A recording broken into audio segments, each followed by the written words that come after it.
Yes. Hi, Bill. What a pleasure to have you on our summit.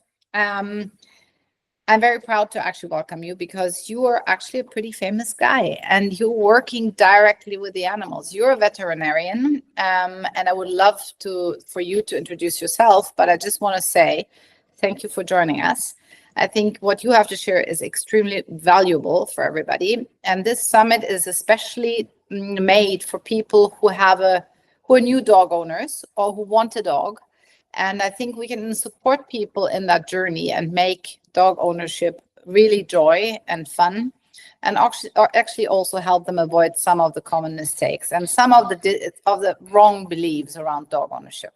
So welcome, Bill. Well, thank you. Like you said, I am a veterinarian. I go by Dr. O.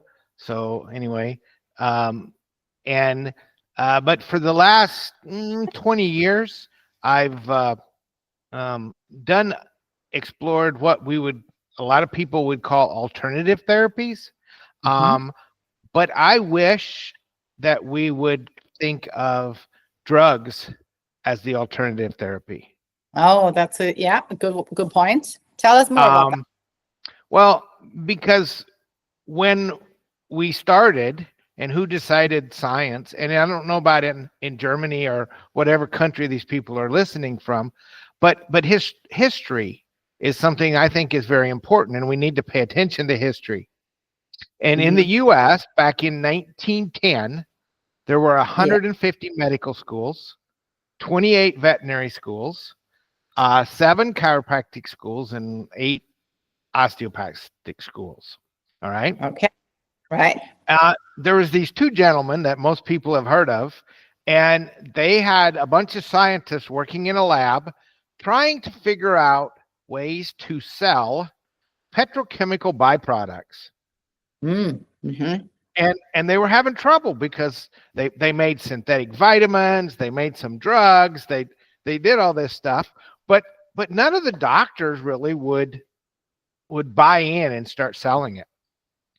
Right. So they decided that maybe it would be better if there was and the way they approached it was, it would be better for the consumer if there was some consistency in medical care. Right.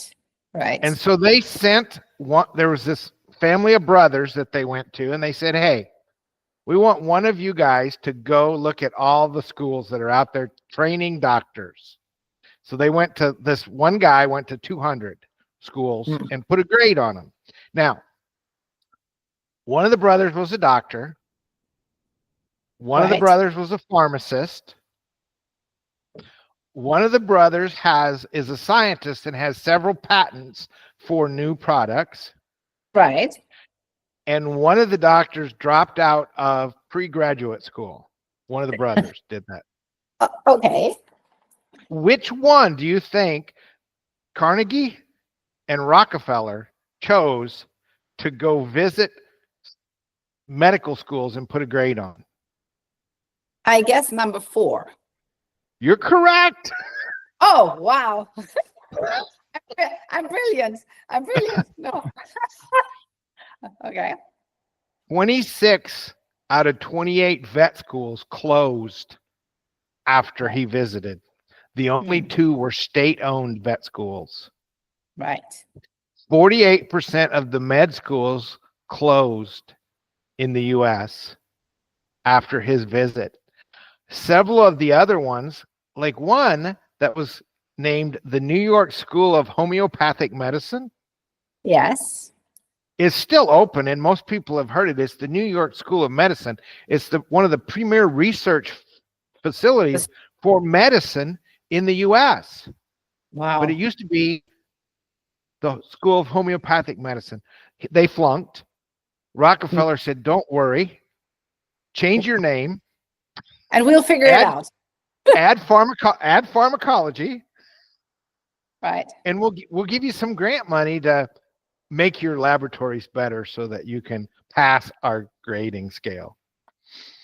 Wow. Okay. So that's a little history lesson. And I think that if people don't realize that, because we've been told, especially during COVID, follow the science, follow the science.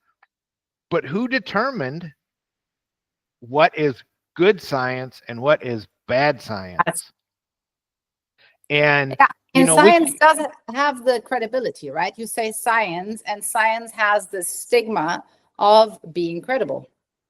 right, immediately. But then Immediately. people say, oh, it's misinformation. There's misinformation, and there's, you know, Yeah. I was in vet school when my son got his third MMR vaccine, just like a set of puppy shots, right? And he had a seizure 9 hours later. Jesus. But it couldn't be the result of the vaccine. Of course. And it took me probably 13 years to learn enough to realize that, yeah, that was the issue. Right. And he had seizures his whole life. Right. So, you know, what I want dog owners to do is be able to research and determine what is truly helping their dog and what is truly just covering up symptoms. Right. You made a comment before. Basically, there are things. How did you put it? There are things that make the dog feel good, right? Right. And there are and then things. there Yes. that fix your dog. Yeah. Okay. Right. People often come to me and they want to know what my anti-inflammatory of choice is because they know I don't like drugs. Yes. So, there's natural anti-inflammatories. You know, there's glucosamines and Yeah. there's herbs, turmeric and Yeah. ashwagandha and bacopa, and Yeah. there's homeopathic remedies. Yes. Arthritis HP and all kinds of stuff, right? Yes. Acupuncture. Yep. Absolutely. All drug-free. All drug-free. However, here's the thing. If you're feeding a kibble dog food, a cooked kibble dog food, all kibble dog food, no matter where it's manufactured in the U.S. or in the world, is cooked at 360 degrees. Yeah. Heat extruded, which makes most of the nutrients really hard to digest, and it causes an inflammatory reaction in the stomach at every meal. Right. Right. And, well, my dog wouldn't eat it if it's causing problems. Well, sometimes the fact that when they eat, they make some bicarbonate that goes down there, some saliva, so it kind of buffers that pain for a little bit. Right. And the only thing that buffers that locally, unless you put them on some kind of anti-inflammatory, is that saliva. And so the act of eating bad food can be soothing. Right. So where does the chiropractor come into this? And when does he come in? So the chiropractic, and one of the things that's going to be available to all of your viewers is the leg length check. And whenever the leg length is out, it means that the dog has a subluxation in the spine. All right. What and is so the leg length check? What is that? How does that work? Well, we're going to show it. I may have to let me change my background in a minute. Oops. See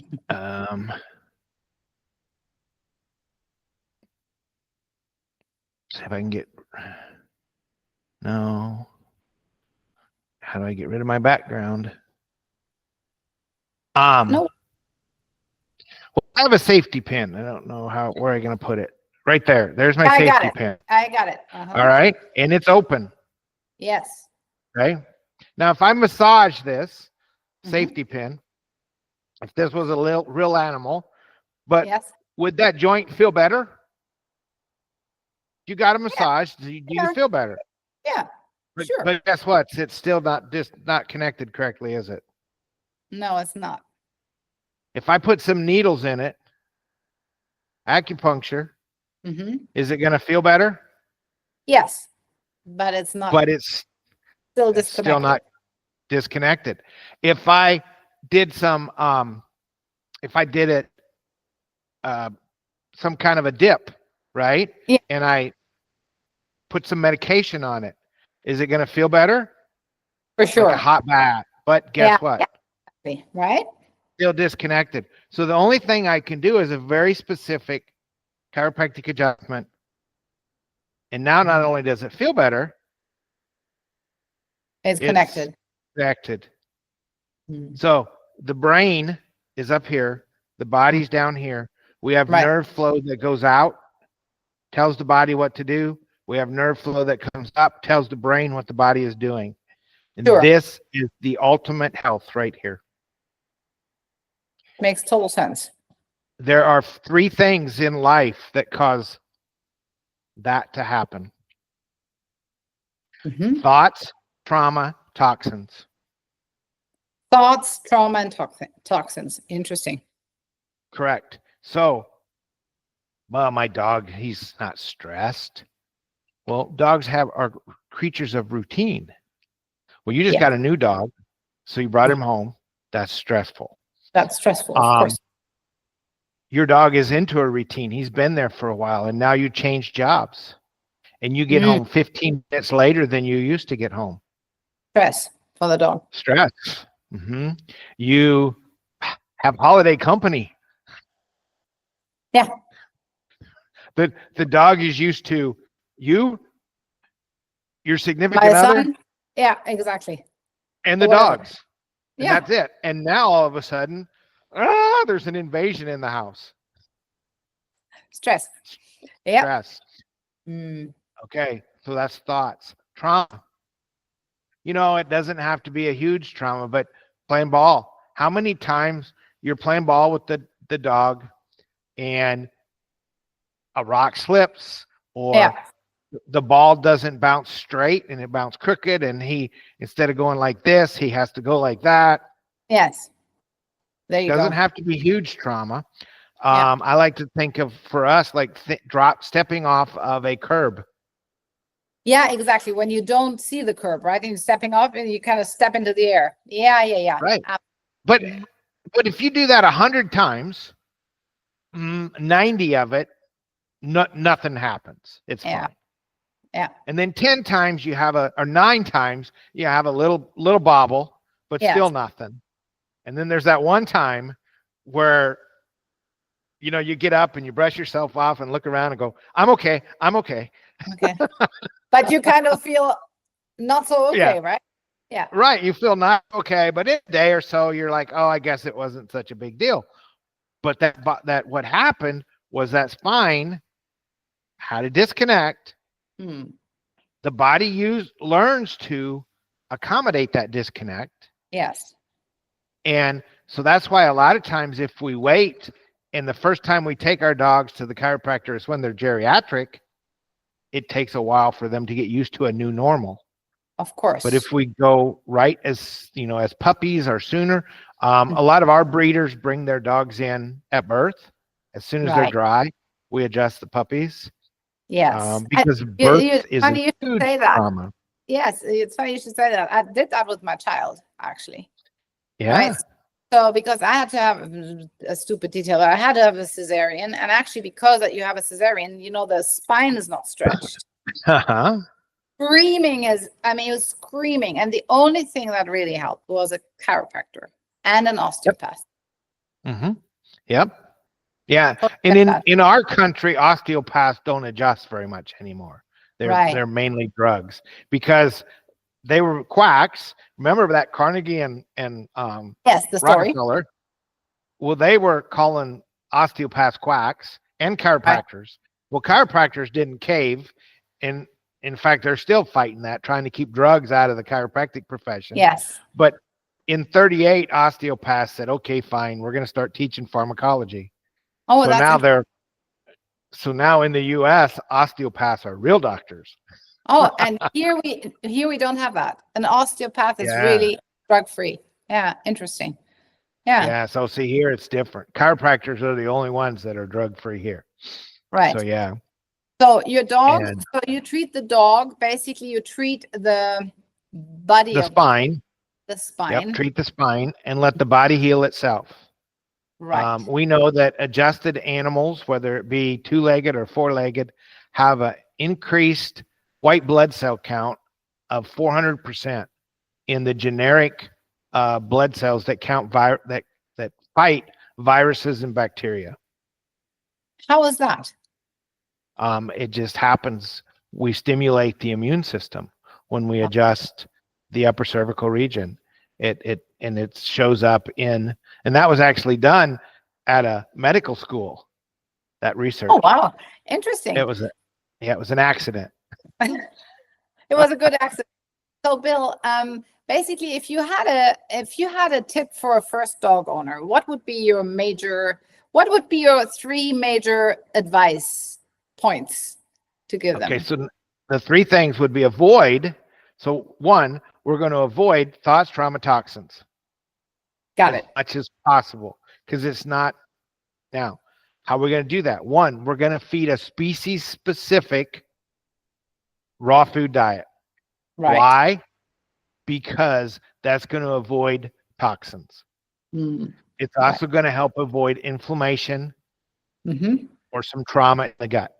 So there we go, right at the beginning. And that's the thing that happens twice a day. Right. You know? Yeah. And so if we're feeding a diet that's causing inflammation and micro traumas twice a day, that kind of stacks over a dog's life, right? yes. And then vaccines, keep your vaccines to a minimum, spread them out as much as possible, and make sure they're really warranted for you. Here in the US, we have a new, well, it's not new anymore, but it's a rattlesnake vaccination. Right. Okay. It works for one of our rattlesnakes, and I think we have 7 or 8 species of rattlesnakes in the US. Right. The vaccine's only good for one. Right. In Texas, that rattlesnake doesn't live. Right, but you still vaccinate.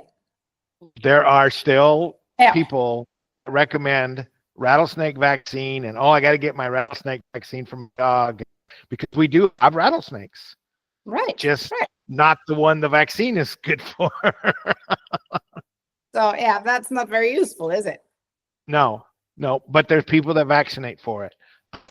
You know, there's, and if you live in the city and have no rodent population, leptospirosis is not going to be a problem for you. Yeah, true. You know, and then if you live, you know, in the country, we had a really wet year, and we had a lot of mice and rats come in from the woods because it was too wet out there. Yes. And we did see a little lepto at our house, even with one of our dogs. Treated it, and he's okay. But still, it's like we normally don't worry about lepto. Right. But we had an unusual year. Okay. And so make sure those vaccines are what you need. And then this is one that surprises people a lot. Obedience train. Obedience. Make sure your dog is trained. Yeah. Because when you need, your dog needs exercise. Yes. Now, that doesn't mean that, you know, every time you go for a walk, you need to put him on a leash, but he needs to be able to walk on the end of a leash if he has to. He needs to be able to spend some time in a cave or a crate in a little pet backseat. Why? Well, because, you know, we're seeing a lot of weather incidences worldwide. Yes. Yes. And you told me you had a lot of dogs right now? Yeah. Yeah, I do. Yeah, I do. So let's say that you had to do an emergency evacuation. If your dogs have never been on a leash, have never been in a crate, how much stress is that going to cause? Yeah, and it's interesting you should mention that, Bill, because if I hear obedience training, you know, there's all types. I mean, the spectrum is so big, right? Right. For me, there's three things. There's walking on a leash properly, right, without you flying around. The other thing, which I consider very important, is recall. And the thing is crate training. That's the three things. If I do anything, because I'm not a professional dog trainer, I'm a loving dog guardian, as I call it, right? So, but that's the three things my dogs can do. Yep.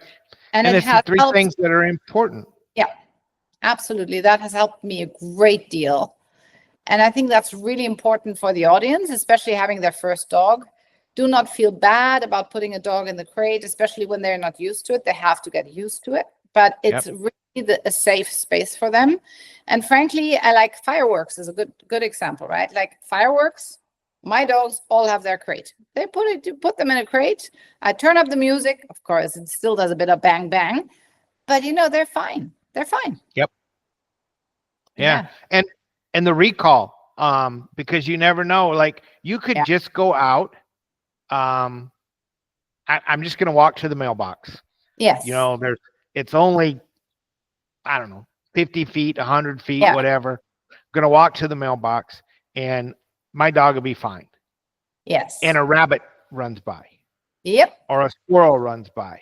Or somebody could even drive by with a dog in the back of a pickup. Yes. And the dog goes. And yes. And your dog's boom. And I mean, he's there and then he's not. Yeah. And you have to be able to go, Rufus, heel. Right? And Rufus has to go, and come back. Yep. Yeah. Right. Otherwise, Rufus is 30 miles because it's not like you can go running after him because you just walk to the mailbox. So you got your flip flop, you got your slippers on, your bathrobe, and over your pajamas. Very true.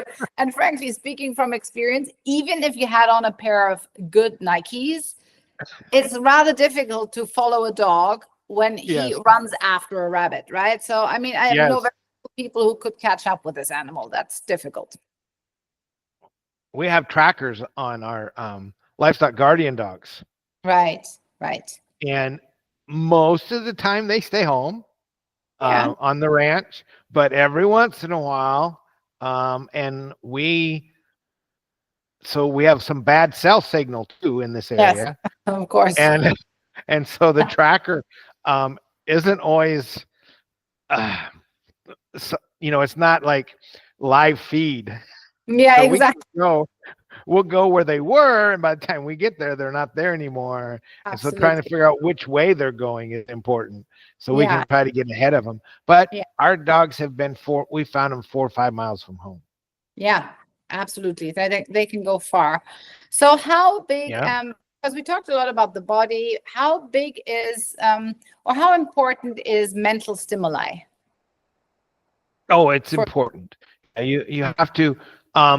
Learning is important because when we quit learning, we start to die. Yeah. And actually, let's go to the safety pin again. But there's a pendulum of health. Right. And pure health is all the way over here, and death is all the way over here. Yeah. So it's not static. It's not like, oh well, I'm sort of healthy. No. You're always swinging. And so if we do things like get subluxated, then we start to move this way. Get multiple vaccinations. Get bad food. Right. Yeah. Okay. So we go this way. Now we can come back, but we're never going to be all the way. And we're so hopefully we keep most of our animals in, closer to health than closer to death. And age is not a disease. No. It is a chance to be exposed to more thoughts, trauma, and toxins. Nicely said, Bill. Nicely said. So would you argue that every dog should have a chiropractor? Yes. Mm-hmm. Okay. Every animal should have a chiropractor. So tell us why. That's important, I find. Well, one of the things is that let's just look at one of the signs that we have, that my chiropractor has, says adjust, drugs, surgery. Right. And do it in that order. But let's say we go to the surgeon first. Okay. What does the surgeon do best? He cuts. So if you go first to the surgeon, What is he going to recommend? Let's cut. Let's fix that Let's- fix that knee, right? Let's Yep. fix that ligament. Absolutely. Yep. And once Yeah. we cut it, can we ever uncut it? No. Nope. It's like never. Okay. Now, let's go to the drug doctor or the traditional veterinarian next. What's he really good at? You told me this earlier. What's he really good at? He's gonna first give you an anti-inflammatory, right? For sure. He's Yep, a first drug. injection and then pills, of Yep. course. Yep. So pills. All right. Now we have to worry about side effects with that. We have the toxin part coming in, right? Yep. Mm-hmm. Yeah. And every one of these drugs has a side effect. All of The big one that we use in the U.S. right now is gabapentin. okay. All right. The All number one side effect of gabapentin is that your dog will look drunk. Oh, really? Wow. Yep. And most of the time, dogs are put on gabapentin because they're having problems with the leg. Right. It's lame. They're lame. They have a limp. Yeah. So Yeah. All Here right. they give you a lot of Metacam. We call it Metacam. All right. So yes, Metacam is, and that has some side effects too. Pause You for good? just a moment. Yeah. Yep.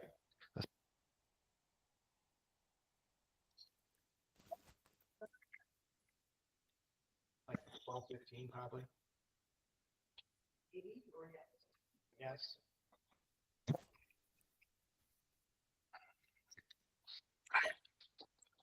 We're editing it, so yes. That's Yeah, no good. worries. No worries. No We'll worries. put this in there. So Yeah. Yes. I do that on my podcast. All right. So we were talking about Metacam. Yes. Metacam. You know, the number one problem with Metacam is liver problems. Yeah. And stomach problems. I mean, Yep. Liver and stomach. Yeah. And one of the reasons that I quit with those drugs is that your dog has there's a 1 in 100,000 dog chance. So 1 in, I don't know what percent chance that your dog could have a irreversible toxic liver reaction to one dose. wow. Okay. Now, if we look at it from one side, that's not very good odds, is it? No, it's not. It's not. Okay. So my son got hit by a drunk driver. Oh God. Okay. And we're in the hospital, the first hospital, and he has a 1% chance of life. And they don't want to do the surgery because he's only got a 1% chance of life. Okay. So we against medical advice, yes, we changed hospitals. Okay. We checked him out, put him in a car. I mean, he's in a coma. He's got all kinds of, put him in a car, put him in an ambulance, hauled him across town. And he had the surgery he was in surgery within 20 minutes of arriving at the hospital. Wow. Okay. They came out and we said, his stepfather actually said, "Hey, what are his odds of surviving?" And the surgeon looked at us and said, "You don't care." Wait a minute. What do you mean we don't care? Yeah. He said, "You really don't care what his odds are. Because in order for you to care about his odds, in order for me to give you odds, we would need to have 100 boys, the same condition as your son, the same accident as your son, all here.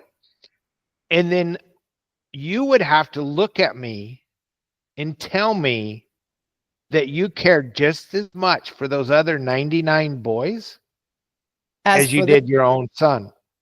That's such a good point, isn't it? Wow. And we said, okay. So he said, "Yeah, we don't care about odds either.